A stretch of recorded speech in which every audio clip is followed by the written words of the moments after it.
Colégio Evangélico Gamaliel. O futuro do Brasil em boas mãos.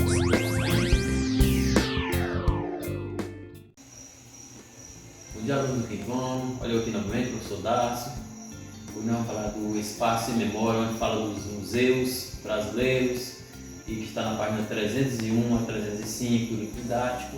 Vou explicar o conteúdo e prestem atenção no conteúdo ministrado. Vamos lá. A lição 2 está na página 301, como eu falei anteriormente, e vamos falar sobre espaço de memória. O que é esse espaço de memória? É falar dos museus que conservam a história. Momentos importantes da nossa história podem ser estudados nos museus. Os acervos guardados nestes locais são documentos históricos que permitem reconstituir modos de vida, leis, formas de lazer, enfim, inúmeros aspectos do passado. Existem museus para praticamente tudo que o ser humano criou ao longo da história. Observe na figura, nós temos aqui uma foto de um museu no estado do Rio Grande do Norte, chamado Aquário de Natal. Essa foto foi tirada no ano de 2018. Olha esse museu e olha como é em forma de aquário, é um museu diferente. Espero que dê para vocês olhar bastante, no livro de vocês também dá para ver bem nítido, que é um museu diferente. Aí o vocabulário chama a atenção nossa, nós entendemos o que é acervo, conjunto, coleção de objetos ou bens de uma instituição, galeria de arte, museu e etc. Propagação, divulgação e difusão.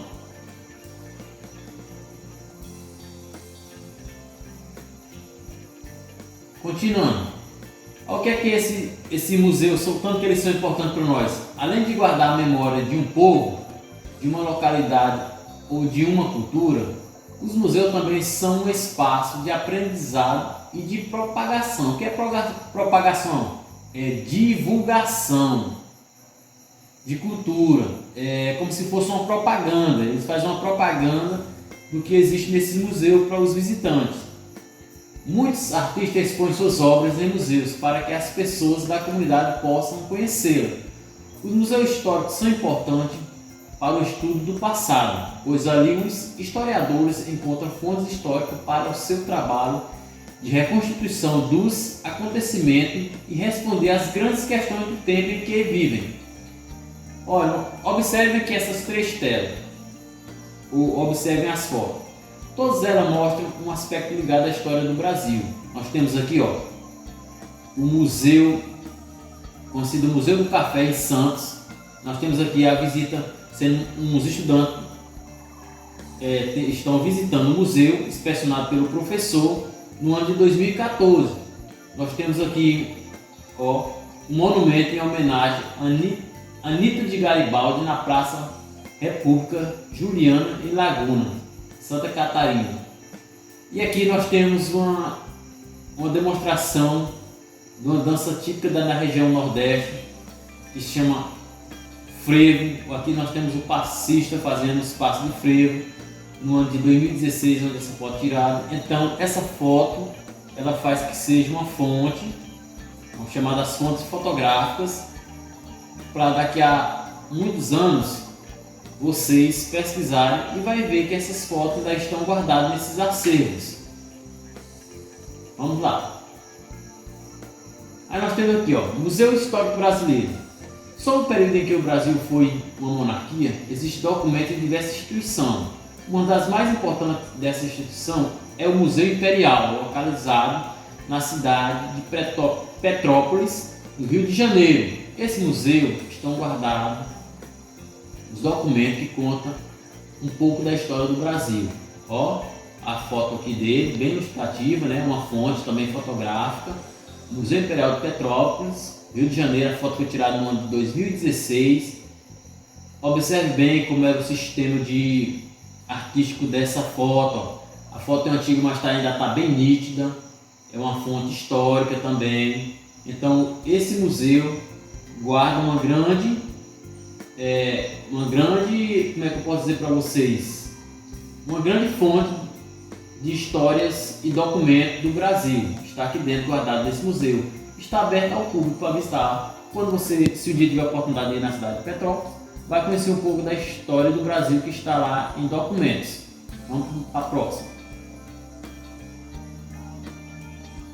No passado, chamava-se de Palácio Imperial de Petrópolis. Antigamente, o Museu de Petrópolis era chamado de Palácio Imperial de Petrópolis. E foi a residência predileta do imperador Dom Pedro II. Começou a ser construído no ano de 1845 e deu origem à cidade de Petrópolis. Então a cidade de Petrópolis originou-se através desse palácio que surgiu a cidade de Petrópolis. Se você quiser saber mais informação sobre o Museu Imperial, você pode acessar o site www.museuimperial.com.gov.br. O último acesso dessa página foi em junho de 2018. A história dos africanos no Brasil está sendo documentada e preservada, entre outras instituições, no Museu de Afro-Brasil.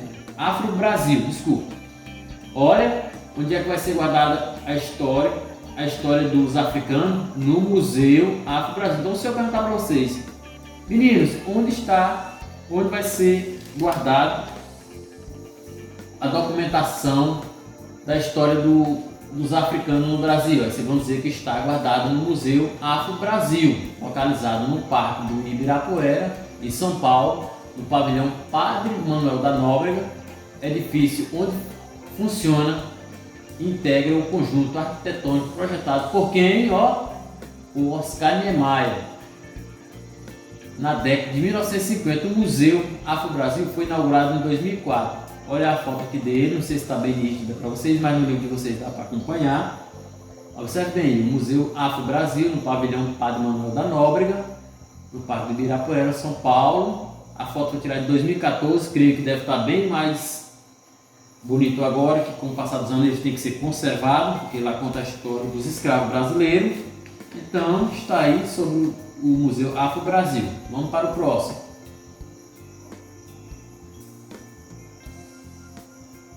Para saber mais sobre o Museu Afro-Brasil, você pode entrar também no site www.museuafrobrasil.org.br. O último acesso foi em 3 de junho de 2018.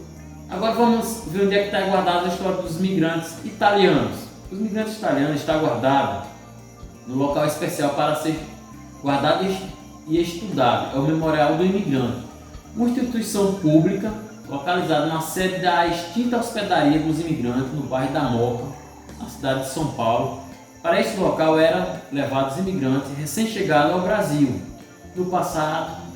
na passagem do século XIX para o século XX, para depois serem encaminhados às fazendas. Então o que é que acontece? Quando eles vinham para o Brasil, esses imigrantes eles ficavam nessa hospedaria dos imigrantes, no bairro da Moca, no estado de São Paulo.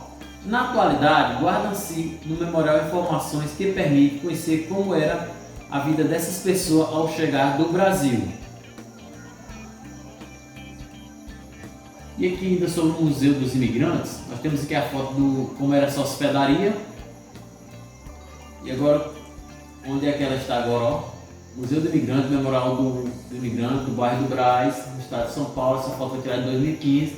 Se você também quiser ter mais informações, pode acessar o site aqui, memorialdoimigrante.sp.gov.br. O último acesso foi em 30 de junho de 2018.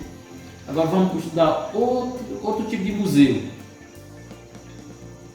Para a história da República também existe uma importante instituição de preservação de documentos.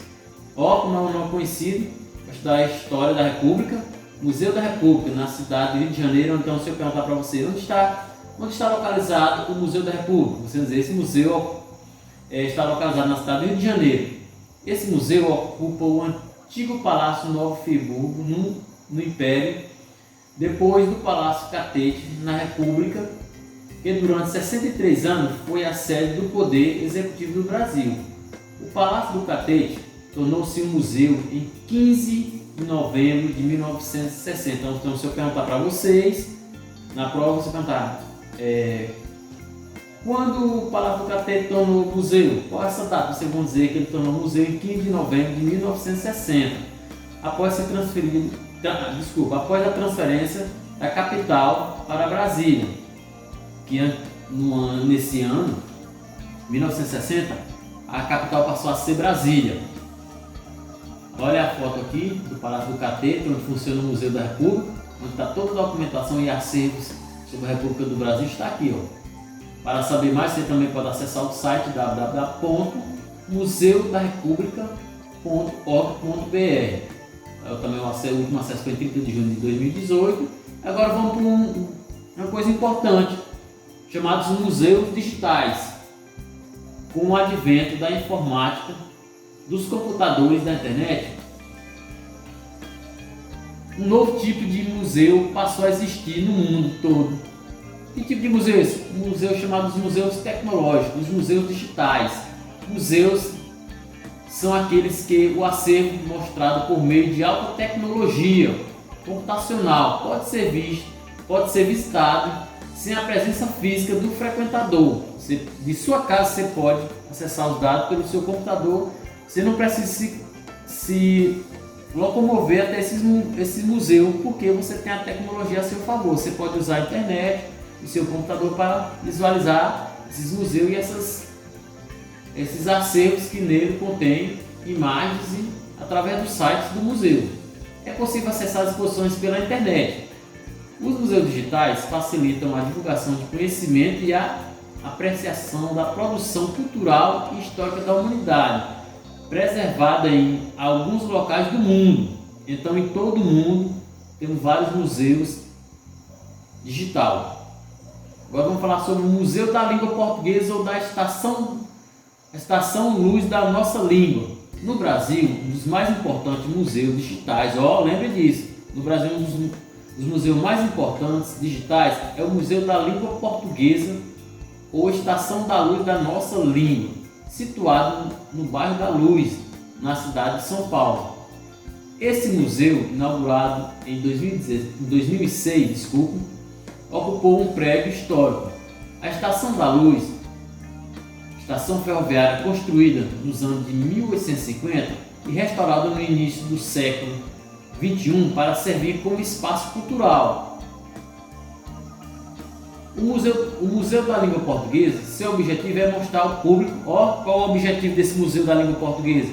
Mostrar ao público um aspecto ligado à nossa língua, como sua origem, sua influência, formação, a diversidade, etc. Para isso, tem diversos setores que divertem e informam ao mesmo tempo, com nomes como Mapa dos Falares, Beco das Palavras, o Jogo da Etimologia, Lanternas da Influência ou Palavras Cruzadas, para a Praça da Língua, Linha do Tempo ou História da Língua Portuguesa.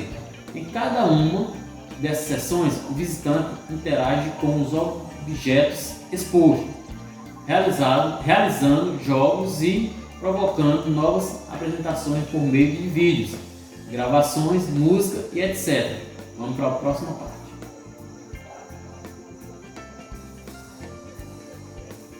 Em 2015, o incêndio atingiu 2 andares do museu, mas por ele ser digital, com os dados guardados em provedores fora dali, foi possível recuperar todo o seu acervo. Então, quer dizer que a tecnologia ajudou até nesse ponto. Não queimou porque estava guardado em provedores, em outro local. Então, todos os dados estão gravados em computadores. Então, eles podem ser acessados novamente. Por isso, não foi perdido os dados desse museu, porque eles são todos digitalizados. Em 2018, ele ainda se encontrava em restauração, mas diversas exposições estavam programadas tanto virtualmente como em outros lugares, até mesmo fora do Brasil. Para saber mais sobre esse museu, você também pode acessar essa página. Chame seu pai ou alguém, ou sua mãe, e diga: papai, me ajude a pesquisar nesse site para me entender melhor. O Museu da Língua Portuguesa. Está aqui, museudalinguaportuguesa.org.br. O último acesso foi em julho de 2018. Nós temos aqui nós temos a fachada da Estação da Luz, com andames cobrindo a fachada do Museu da Língua Portuguesa para retomada após o incêndio. Então aqui estava em reforma. O museu está em reforma. Nós temos, como dá para ver, nós temos vários andames aqui na frente. Vamos mais um pouco para frente para entendermos melhor. como ele é lá dentro agora, como ele é todo digital, ficou muito mais moderno. Vendo a imagem é bem nítida. Aqui diz assim, imagem de arquivo da parte interna da exposição interativa do Museu da Língua Portuguesa em São Paulo. Só faltou tirar em 2014, tá bom? Então aqui está um pouquinho do museu. Qualquer dúvida, os sites estão aí na página. Visite o museu e espero que vocês façam a resolução da atividade na página 301, 302 do livro didático e 304. E depois eu vou enviar para vocês a correções dessas mesmas atividades. Obrigado e até a próxima.